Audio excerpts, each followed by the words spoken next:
welcome to Evaluating Our Evaluation, Scalable Strategies. I'm Steve Adams. I'm a professor of computer science here at Mohawk College. My background before I came to education was I was in both process automation, working on building steel cutting robots. I also had a little bit of an exposure to high performance computing working at the Markham lab of IBM. And these days I just try to keep myself out of trouble and get a couple of ideas from my notes to my students' brains. That's well said, Steve. My name is Simon Galton. Along with Steve, I teach in the computer department here at Mohawk College. I'm more on the networking side. I came to teaching in a similar path to Steve. I worked in industry for 24 years, and I spent a lot of time building high-performance computing clusters and things. And I try to share the passion I have for that type of material with my students in hopes that I will kindle that passion in them as well. Where to start this difficult discussion? Well, what's the discussion, right? We all know why we're here. We're talking about academic integrity. And as we heard in keynote, Paul talked a little bit about we're shifting the conversation from academic dishonesty to academic integrity. So maybe it's getting to be a little bit more comfortable. I think to have this conversation, we need to talk about a few things, really. Number one, what is motivating our students? Now, that's a big question. Motivating them to do what? Is it what's motivating them to learn, or what's motivating them to cheat? Or there's lots of different ways we can go with that. What inspired them to show up in your classroom? Why are they in your program at all? I think that is something that we're going to discuss as being very important. And finally, I think we need to take time as we're designing courses, as we're designing programs of study, as we're designing quizzes, to think about what are our students' goals? What are they really hoping to achieve by being at our institutions? And what would they be willing to do to achieve those goals? I think those are all issues that will feed into something we call the academic integrity arms race. So, Steve, speaking about the arms race, yeah. Have you ever, had to do a test in class? Might have done that once or twice this month. Yeah. Okay. Might have, yeah. How about you? Lots of people ever administered a test? Okay, it's not just us, Simon. Okay, so do me a favor and let's do a test. Okay, well, I have a very important test to do. Yeah, I sense that you do.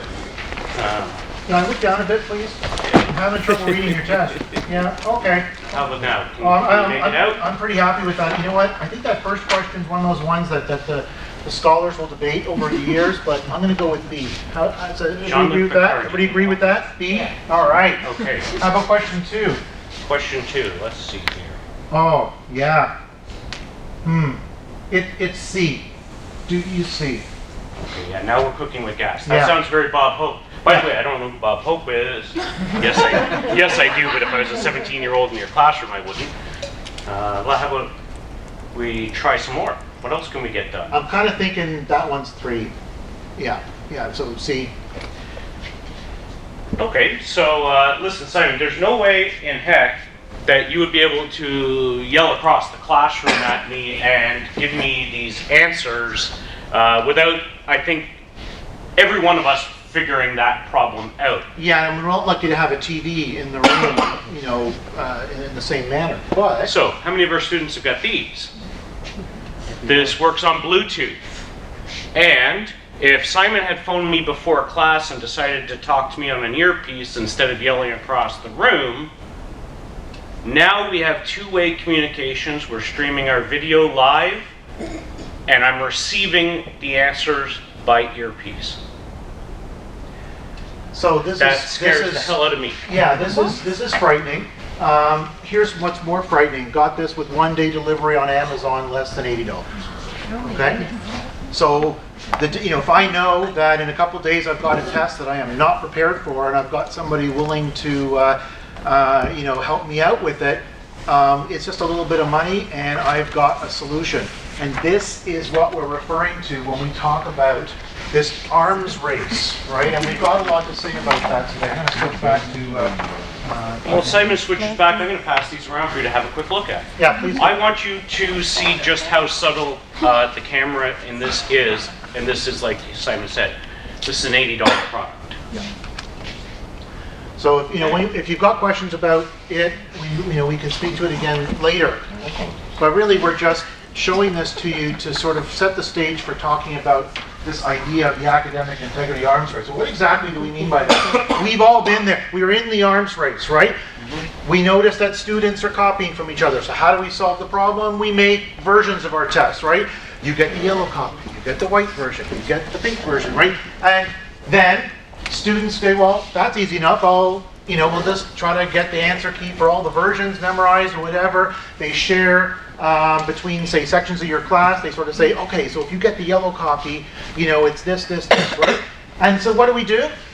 We just engage in the arms race. Okay, let's create 6 versions, right? Let's put essay questions on there because they're harder to memorize the answers for. I didn't say impossible, but I said harder, right? And so then what do students do? They find super creative ways, to bring answers into the test room. And I'm not saying it's just things like these glasses, okay? In fact, Steve, I think you've got some things you want to talk about, yeah. Listen, some people drink for inspiration. Sorry. If this student had started off with a bottle of iced tea and drank their way down to their formulas, there you go. This is why, so how do we counter this? Well, we say, okay, if you bring a bottle in, you have to take the wrapper off.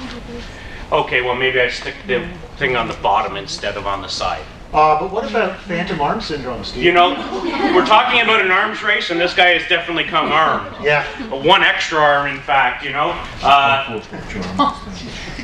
Nobody's crotch is this interesting that they need to stare at it for an hour and a half during an exam, but here we go. Speaking of $80 purchases on Amazon,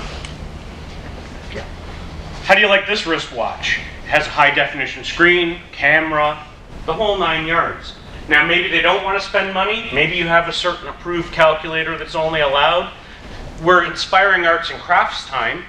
Let's cut the face of the calculator away, put a device in behind the guts, and then we'll replace the components.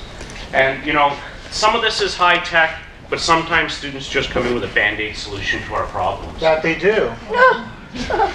How many of you are going to see a student with a Band-Aid and then demand that they peel it back in order to see if they're hiding an answer key underneath? 0 of us, right? If we don't want to do a Band-Aid, how many of you want to ask your students, I want to inspect your glasses. Can you please remove your hearing aid? Yeah.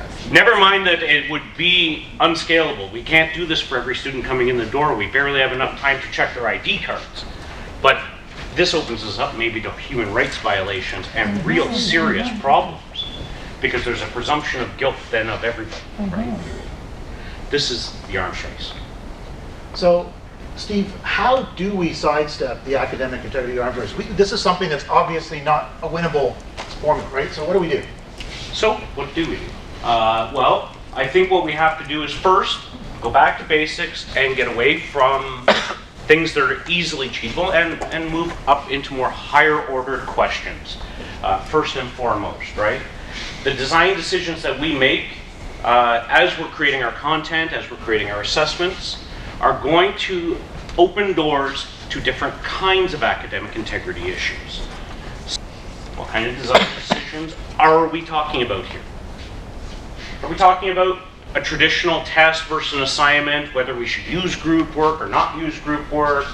Are we saying, let's jettison the multiple choice and get into short answer and essay? What are we talking about here with design decisions, right? Well, that's an interesting question, Steve, because what you're talking about there are the specifics of our assessments, right? And our thesis is the specifics aren't the issue. I mean, you're probably already using the right type of assessment when you're delivering a course. You figured out what needs to be a short quiz, a full-sized midterm or exam, whether something should be an assignment. You figured out whether the assignment should be group work or should be individually done. This isn't the issue, right? Really what we're asking you to do is to consider 2 things as you think about, assessment design in your course. What we want you to think about is the assessment that you're providing students with simply to validate their learning. Outcome validation, we're all used to that idea. And we suggest there's a real alternative, is an assessment could also be an opportunity to build meaning with the student to help them engage with the subject matter or with the course or with the program of study. Okay? And we think that's the right way to go forward. I think we should start talking about this notion of validation. So what do we mean by that? Well, we have a term for it. We call it a summative evaluation, right?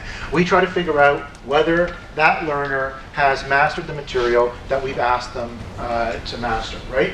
And we hope that that evaluation will tell us whether we've been successful in that. The thing about summative evaluations is that students know they're critical, right? A student knows that that midterm test, the final assignment, the final exam, they know that these are critical evaluations. They usually have a nice high weighting in our evaluation structure.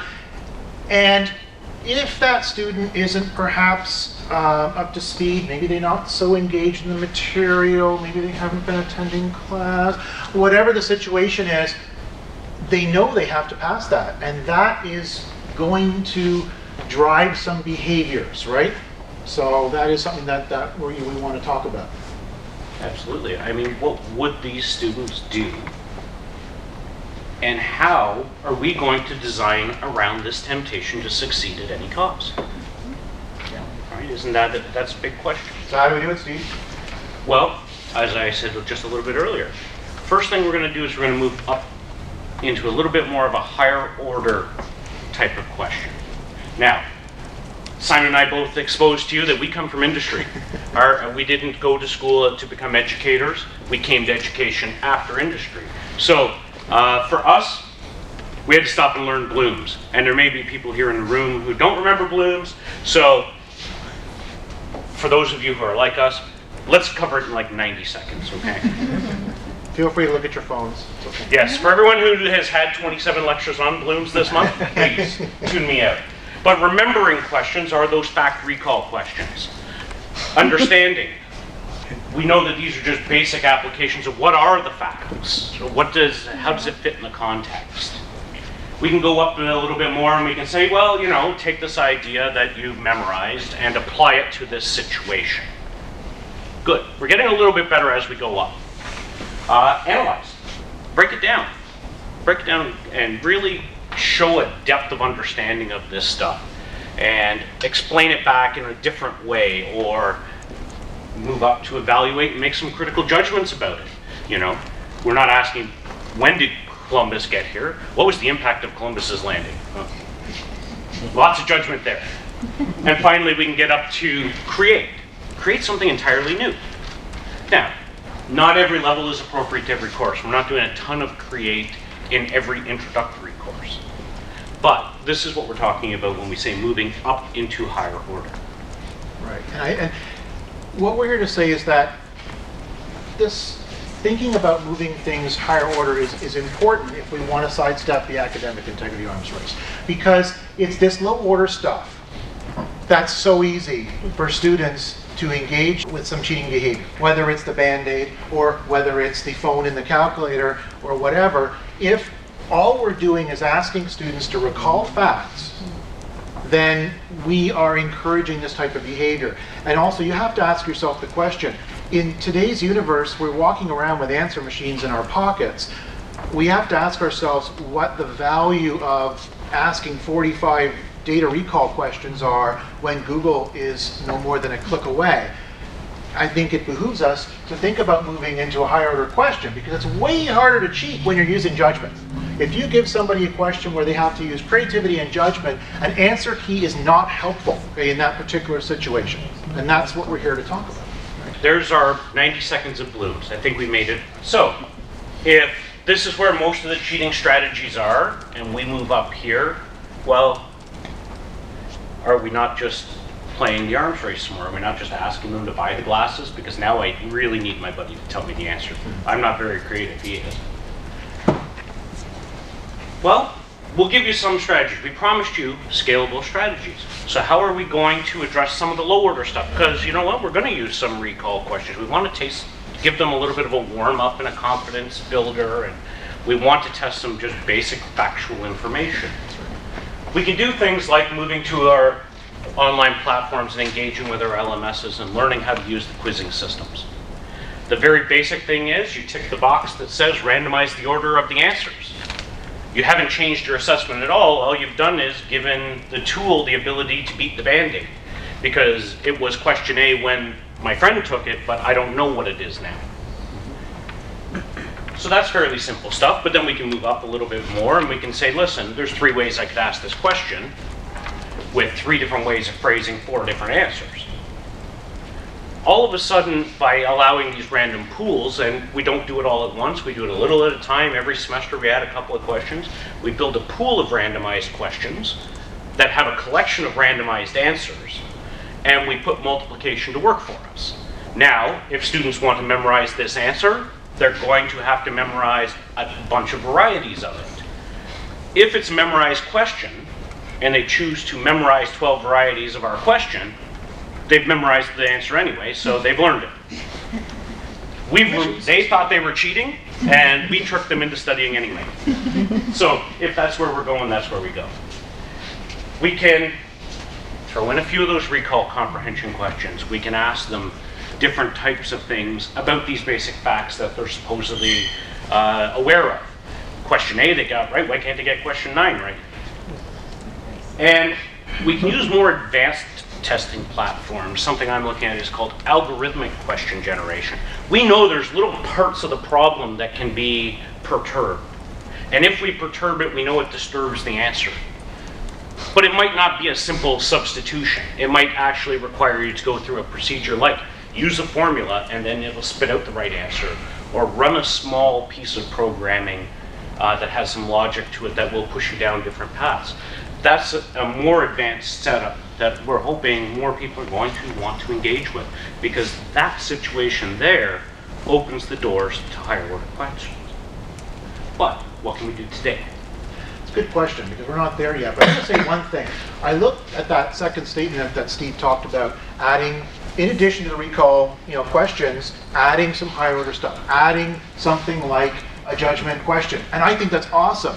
But I don't know about you, but I do not have unlimited development time. Does anybody here have unlimited development time for their courses? You've got all the time in the world to develop 45 versions of every question, and these are harder. Obviously, we need to use our time wisely and our students' time wisely, so we're still going to want to use multiple choice questions well. So is there a way maybe that we can still use multiple choice questions and yet get judgment call type things in there, right? I think that's something that we would value and it would be fairly scalable, right? So I think we can do it. I think it's going to be tough to do with a creation question because they have to write something for that. That's not multiple choice. But Steve and I think that it is a doable proposition to do this up to that point, right? And so Steve and I wanted to share with you some Let's walk back through Bloom's again. Yeah, so let's look at some multiple choice questions as we move from lower order to higher order, and you can see, okay, I'm doing these, okay, I'm not doing these. And maybe there's an opportunity as you build evaluations to think about where you could bring in some higher order type questions. So let's start right at the bottom, even though it's at the top of the page, sorry. Here's a basic recall question that I probably downloaded off the internet and committed an academic integrity violation, but it's a standard type of question where you need to recognize something that you did in the course. This is the thing that I remember that we talked about. Great. Which gas has weakest attractive forces? That's a fact. You memorize it, boom, there's your answer. Helium. Right, and you go, I recognize helium, I recognize that one. That's the one I'm going to pick, right?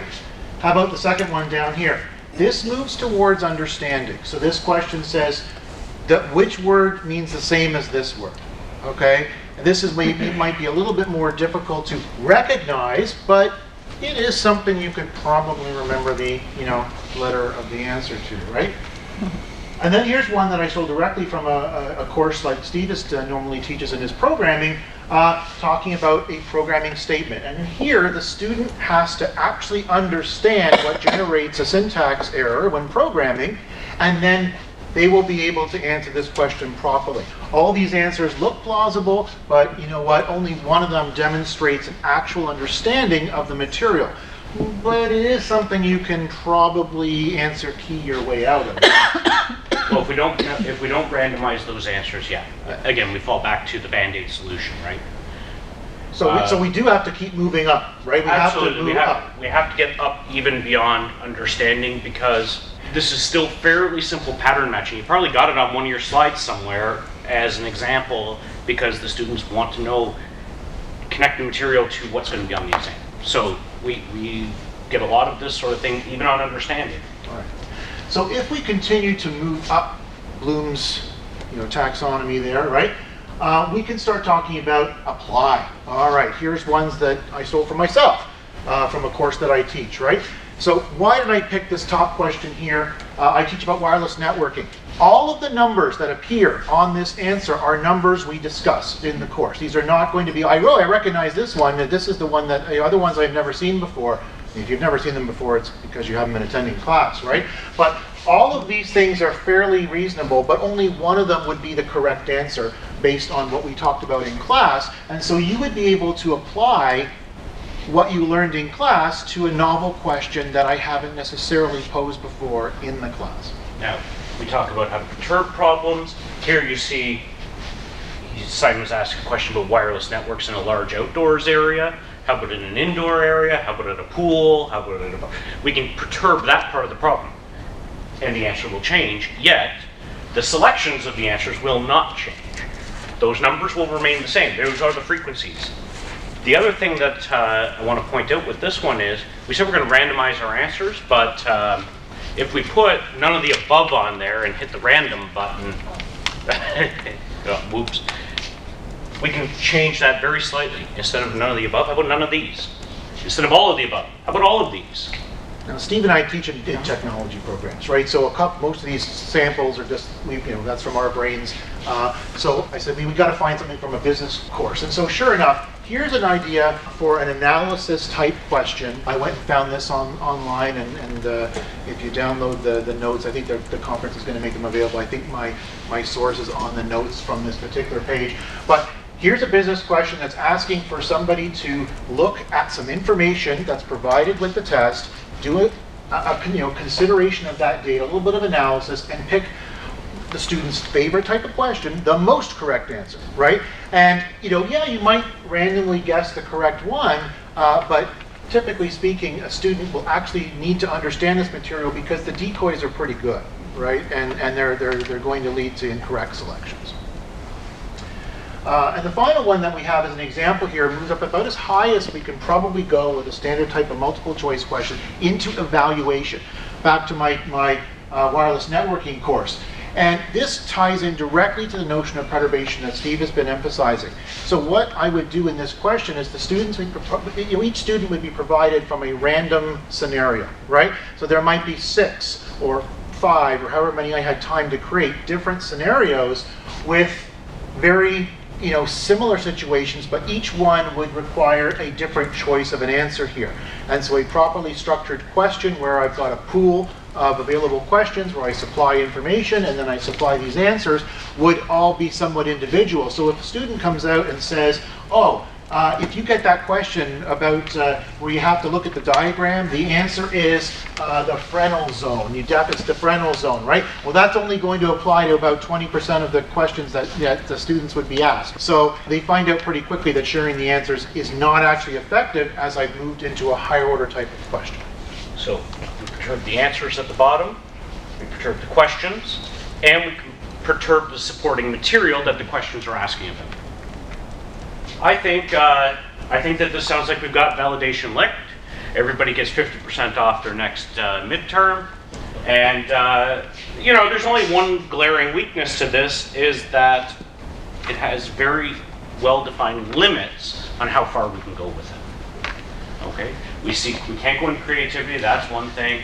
Another thing is, no matter how much variability you put in, the nature of the questions gets out, people are going to talk. I have students who assign questions to one another before they go in, and when they come out, They quickly put that into a Google Doc that is shared among all of them. So no matter how many perturbations I put up, a lot of this stuff will leak out. Eventually they will get to understand the nature of the assessment. And we haven't even talked about the 900-pound spyglass wearing elephant in the room. So we think we can only go so far with validation. We think this will address a lot of the low order background noise grade cheating, but it's not going to defeat that weapons grade cheating. So, get a little while to get these slides ready, Simon. I know, these slides, we were doing this research, and you know why this one in particular took a long time? No. I fell down an internet rat hole. Uh-oh. Yeah. Did you get clickbaited on your way to a good paper? I kind of did, actually. You ever done that quiz, like the BuzzFeed quiz, that tells you which Hogwarts house you're going to get sorted into? Harry Potter, right? The glasses. Right, the glasses connection, right? That's why I got run down that rat hole. Got right? it. Yeah. Yeah, I've done that. Yeah. What house did you get? Oh, I got Gryffindor. That's good. That's good. Right? We all want Gryffindor, right? What'd you get? Liz, you shook your head. You didn't want to be in Gryffindor. Where did you want to be? Ravenclaw. You're Ravenclaw. That's interesting. You know what? This is an interesting thing. And as I fell down this rat hole and I started answering these questions, I noticed something very interesting. I mean, we kind of all want to be Gryffindor, right? I mean, ultimately we're doing this quiz, and it probably wouldn't be that hard to figure out which questions would lead to a Gryffindor type answer or whatever, right? But one thing I noticed about this silly BuzzFeed quiz, okay, was that they never asked any verification or validation questions. They just asked a bunch of questions, and you got a house at the end, right? So how come not everybody gets Gryffindor? What did you get, son? I got Hufflepuff. I want But Hufflepuff. you wanted Gryffindor. Of course I wanted Gryffindor. So why Everybody wants Gryffindor. why didn't you click the Gryffindor answers? They're Because obvious. it is obvious, but you know what? You kind of want to know what house you're going to get sorted into, right? It actually has some meaning to you. You would like to know, if you get your letter, what house do you end up in, at Hogwarts, right? And that the very fact that this quiz has some meaning to you means you're going to answer the questions relatively honestly, right? Because you're interested in the outcome. And this idea of meaning is a big part of what we're here talking about today. So let's talk about meaning for a little bit, Yeah. because we think this is the answer to the arms race. I don't have a magic wand for you, I saw that. Gryffindor or not, Yeah. about how to develop meaning. But this is something I think we need to start working at. There's no universal formula because there's no universal reason why students come to our programs. This is something that's going to take a little more work than just, like I say, waving a magic wand over our course. But there are some things that we can talk about if we want to start addressing meaning. Yeah, I think you're right. There are some really, really important key points. So Steve, what would you start with, right? Well, I want to start with an assumption that most of our students have meaningfully picked our programs and courses. And that comes out of institutional research, comes from feedback from students. It's something that has been researched, and you can find that research at your own institutions. So they didn't just slip, trip, and end up in an engineering program. They didn't go out one night and make a poor choice and stumble into programming, They didn't get on a bus, miss their exit, and end up in the music program. They chose it meaningfully. So if they've chosen it meaningfully, what does that imply? It should mean that they care about it at some level. Right, that there's some sort of intrinsic motivation for them to be there, right? Absolutely. They're intrinsically motivated to learn the material. They already understand the value of it because they meaningfully chose it. Now, their goal might be different, but that's okay. The point is that they do, in some level, understand that there's a value to the education. And so what does that mean at the end of the day? So, for the intrinsically motivated students, all we have to do is not bore them out of their mind. We just have to foster their interest and continue to develop it and encourage it, continue to connect the dots for them. They're already on the page. These are not our academic dishonesty students. These are students that even if they cheat on a quiz, it's because they ran out of time or something, they're still going to go learn the material because they actually still want to know it. So they are not undermining our diploma. They're not going out into the work world and putting a bad face on our institution. These are not our problem. But yeah, there is another group of students in our classes. These are students who, I wouldn't say they slipped, tripped, and fell into your program, but they don't really have a passion for it, do they, right? For some reason they're in your program. They don't have a strong intrinsic motivation. But you know what they do have? They have a strong extrinsic motivation. What do I mean by that? I mean they're accountable to mom and dad who are paying for this, or whatever their situation is. Maybe they picked the program not because they're truly passionate about the subject, and we sometimes see this in our technical programs, but they know that's what the jobs are. You know, they don't really care about this, but they do know there's a job at the end of the rainbow. So if you're the type of person who doesn't really care about what they're learning and doesn't have any particular interest in it, but knows they absolutely, positively have to pass, what sort of behaviors is that likely to generate? And before anybody accuses us of being academically lazy here, we do acknowledge there is that group that is neither intrinsically motivated nor extrinsically motivated. They're not accountable to anyone, and they don't really care. And guess what? These are not our academic integrity problem either, because they don't care enough to cheat. And they don't care enough to show up after week 3 anyway. So they disappear, they switch to another program, they leave the college, whatever it is. They are not motivated in any way. So they're not motivated enough to cheat. So these aren't our problem either. So a big part of our thesis is it's the students with the strong extrinsic motivation and low intrinsic motivation who are going to be the core of the folks that we have to deal with when we're talking about academic integrity issues. Okay, that's really what we're here to talk about. So how are we going to build some meaningful feelings for the extrinsically motivating? Remember, they're not all that interested in what we're doing, or they may not see the value in the diploma, or whatever. They need the diploma to get the job, and that's what they care about. Maybe. Okay.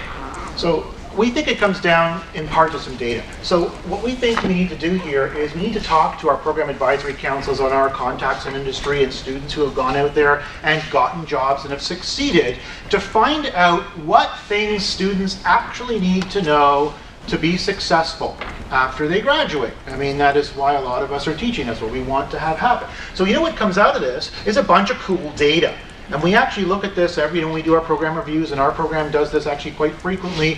And I just went and randomly took some numbers out of the program that Steve teaches in the programming side and pulled out some interesting numbers. And you know what was really stunning is that the number one most important skill was not programming skills. It was actually interpersonal communications. This is what the employers are telling us that they absolutely want our students to have. And you know what? This is extremely good to know. So what do? Is we have a course in our program that teaches students how to present and how to write things, and they hate it, right? Because they came to do this, not to do this, at least in front of other people. And so how do we get them to commit to that course, even though they do not want to be in that room, right?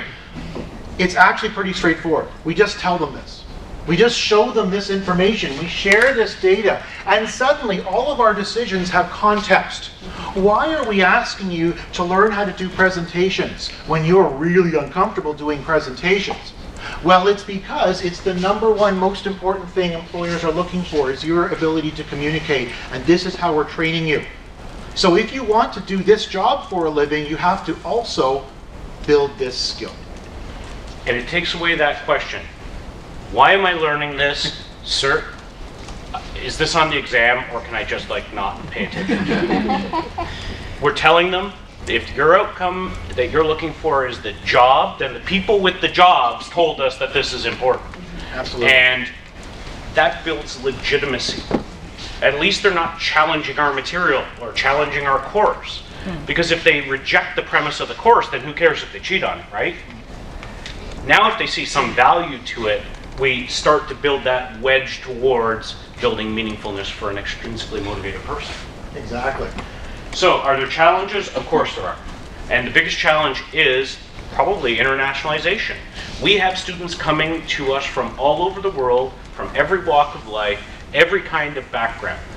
This is not to pick on international students. If we even just look at domestic students, we have people coming from affluent families. We have people coming from all over the socioeconomic spectrum. We have people coming with different cognitive capabilities and challenges. No matter what population we want to look at, we can definitely find a way to see the different groups. And all of them are going to be motivated for different reasons. If they don't want to be there, but they have to get the job. Or if they don't want to be there, but mom and dad said you either get a job and move out or you go to school. There's all these different motivations. It could be, I'm not sure what I want to do for a living, I'm going to go try this for a year. We don't know unless we actually sit down and talk with them. And when are you going to get that opportunity to talk to them? Well, it's not going to be week 9. It's going to be when they are actually there in the classroom. And even the worst students tend to show up for your first few classes. Right? So we have to start this very early in a course. We have to start building this up right on day 1. I suggest maybe even before that. Orientation, welcome letters. Hell, if I had my way, we'd start putting a piece of it somewhere in on the application. The earlier we start getting this information, the sooner we can start learning the levers that we have to influence the behavior. So, We did promise some practical, strategies, right? And we gave you some practical strategies with validation. So how do we do this for meaning? Well, guess what? We're not the first people to think about this. This is not something that we just, we have this idea, right? This has been studied for a little while. So when Steve and I went and did some research, a bunch of things jumped out at us really, really quickly as really resonating. Hudley independently talked about the notion of allowing students some influence over their assignment design and their grading criteria, because then it builds investment into that. The meaning is there because they cared about the outcome. And Steve, right away when he was looking at this and we talked about it, what was that thing you talked about when it came right to your mind? Listen, even 37 minutes into this presentation, I can tell you right now, the first thing is, I want my Choose Your Own Adventure books back, because I read those a whole bunch of times and nobody was validating the outcome.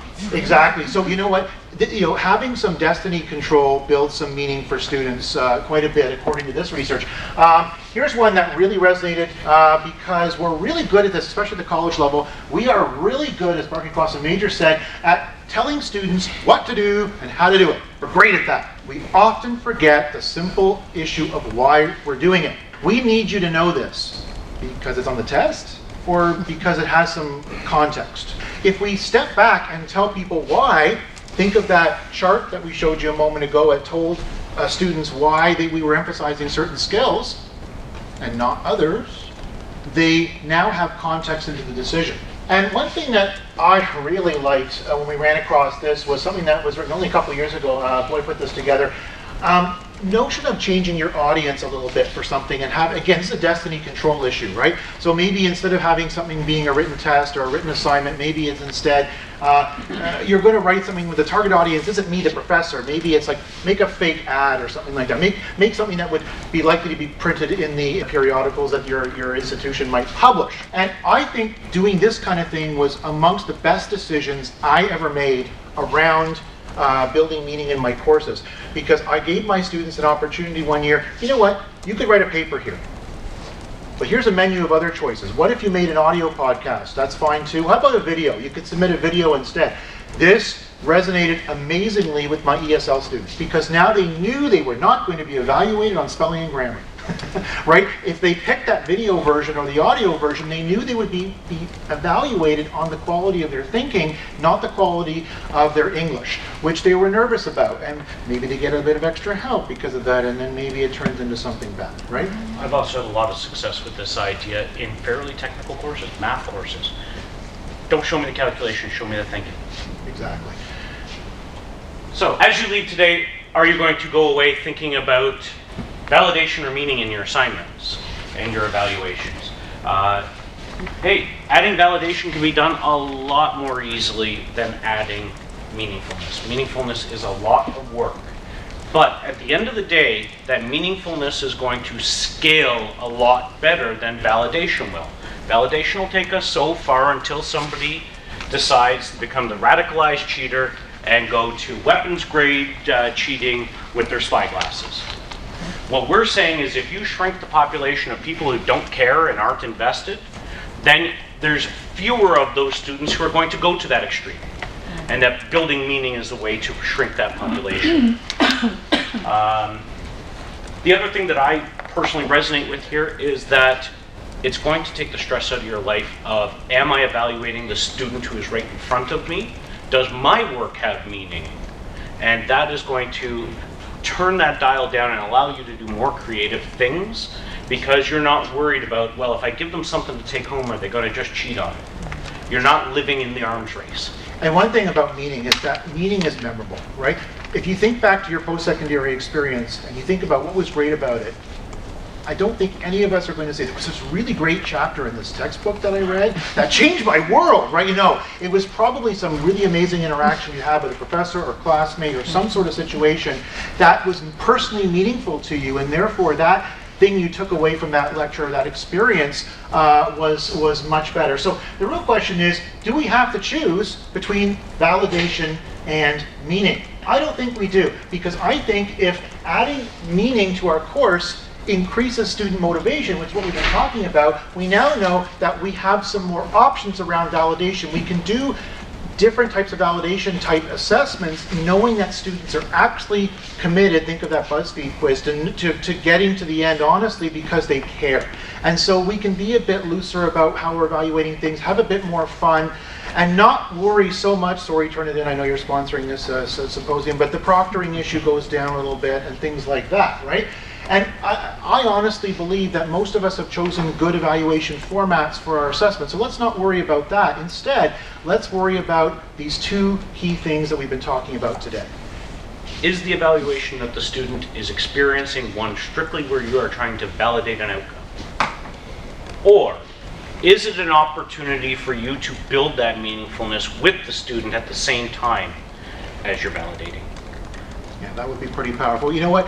You know, this sort of brings us to the conclusion of what we're here to talk about today. So we thank you very much. Oh, by the way, I promised the student in this picture, when I asked if I could use it, I told him, you know, we're going to use it, and he's like, yeah, this is great. Just please tell everybody that I've cut my hair since then. Okay. But thanks very much for your time, and I know we have like, you know, 2 or 3 minutes left at tops, but we're open to any questions you might have, and we're also going to be open to talking after the session as well. Anybody have any questions? As you started to implement some of these practices Yes. in your assessment, have you seen a shift in kind of in numbers around cheating or in how students are receiving and interacting Anecdotally, I with can those share with you my assessments? experience from my first semester course. We have a fairly large intake in September in tech. Fairly large. I coordinate 10 to 12 sections for 35 to 40 students. And I see a difference between sections where the professors are connecting the dots on meaningfulness and saying like these outcomes will apply to your next course. This is something I did in industry.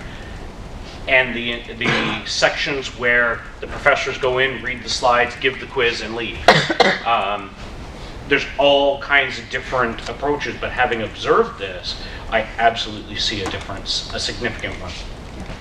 And I give my students some destiny control in a course that I'm doing right now. They do a final project as a group.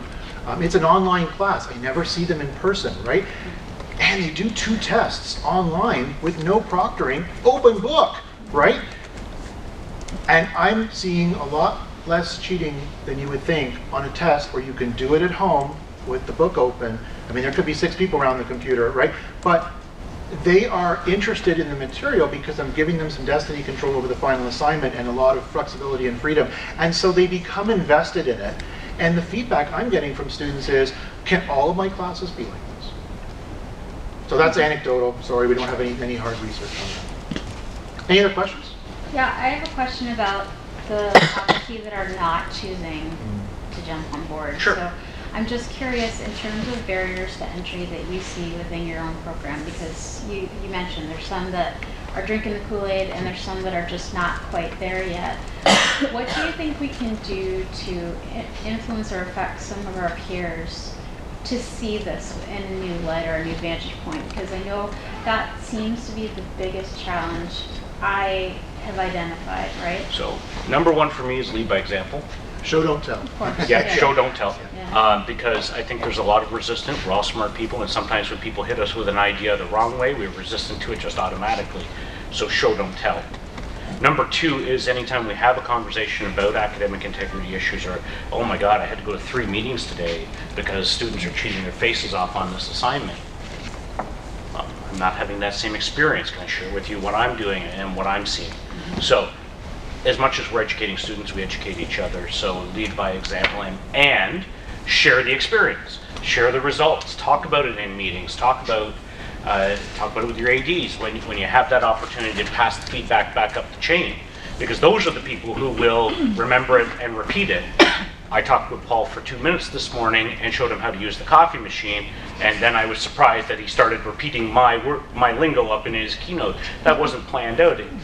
But because he saw something there that he connected with, he started repeating it.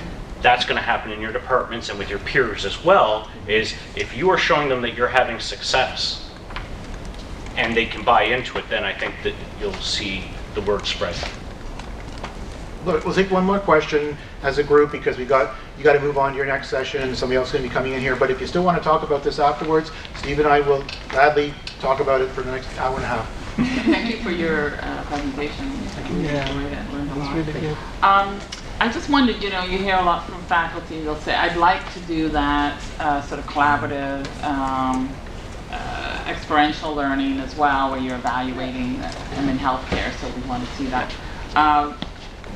But I have too many people in my class. I used to be able to do it when I had groups of 10 or 20, but now I have 50 to 100 students.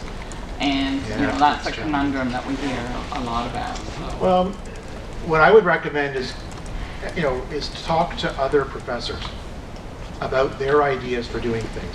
We get hung up on our own ideas and we go, I don't see past this, but then somebody says something and it sparks an idea and you're like, well, maybe I could do that. That's interesting. Now, another thought on your particular situation is if you've already got a culture where there's a bit of investment in the outcomes. Nursing is really a program I know that has strong investment in the outcomes. There's a whole culture of, if I catch you cheating, I'm ratting you out because you're going to kill somebody. Like, there is definitely a culture on that. There is an opportunity to switch your evaluation and say, instead of it having to be individual, maybe group work becomes appropriate with a little bit of peer review and a little peer critique or something like that. Because you're not worried about, is somebody just riding somebody else's coattails? You get the opportunity to say, I've got 150 people, I'm going to split them into 30 groups, and I can manage 30 groups. And then my last word on this thing, as we wrap up, is exactly that. I mentioned I have this large course and I'm doing this group work. I have 200 and something students in this thing, so I've divided them up into 40 groups of 5 people, right? And they're working independently. How am I closing the loop on this? I'm doing exactly what Steve just said. There's a peer evaluation component in there. It's anonymous and private. They submit this form, but they rate themselves and their participation on a scale and their group members' participation on a scale. And I make it, like I tell them day one, your group is going to be assessing your contribution to the work and it will impact your mark. And suddenly people take the whole thing a little bit more seriously, right? All right, we'll stop there because otherwise we're going to impede the next group coming in. As I said, we're always happy to talk about this, so if you want to keep talking, stick around while we tie you up.